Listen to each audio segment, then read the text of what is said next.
Yung mga bossing, mag-flex tayo ngayon ng power amplifier na pwedeng pang bahay, pang event, pang bass, pang mid-high mo, pwede mga boss.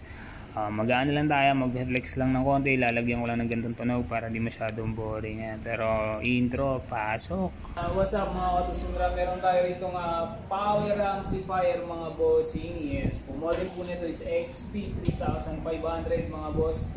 Pero huwag kayong malito kasi sa wattage nito, wala siyang kinalaman mga boss.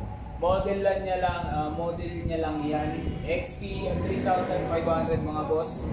Wattage po nito is 350 RMS times 2 mga boss. Meron na rin tayong max power nito is 500 watts times 2 na rin mga boss. Una natin i-flex yung harap mga boss. Sideways na rin. Sa taas mga boss, may makikita ang makinis na cover mga boss. Ayan. Tapos dito sa harap, familiar siya na para siyang T-series pero pinagkaiba lang is kulay black na itong ano niya. Tapos medyo mas black na din dito tingnan. Same lang to ng wattage ng P35 mga boss. Wala kasi tayo nila may papakita ko sana. Same lang ng wattage, tsaka same lang din ng tawag doon ng likod, pero sa harap niya mga bossing, yun lang yung pinagkaiba kasi dark na rin to mga bossing.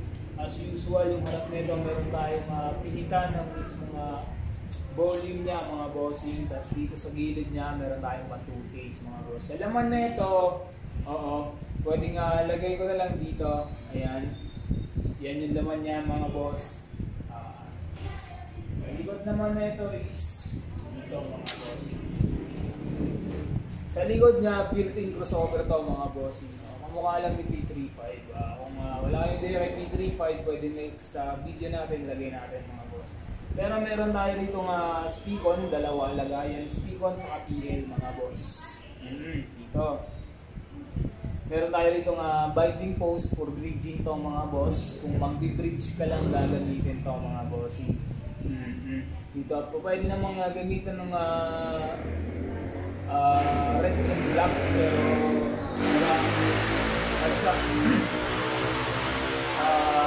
advisable gamitin sa bridge mode. Ayan. So, meron tayo rito input A and B, pwedeng speakon, pwedeng XLR. Tapos meron tayo rito crossover mga bossing. Meron dito mode selector, bridge, stereo, at saka parallel mga bossing. Yun lang sa ano niya. Tapos meron dito sa likod, makita mo yung blower mga bossing. Yun lang mga bossing sa review natin sa video na to mga boss.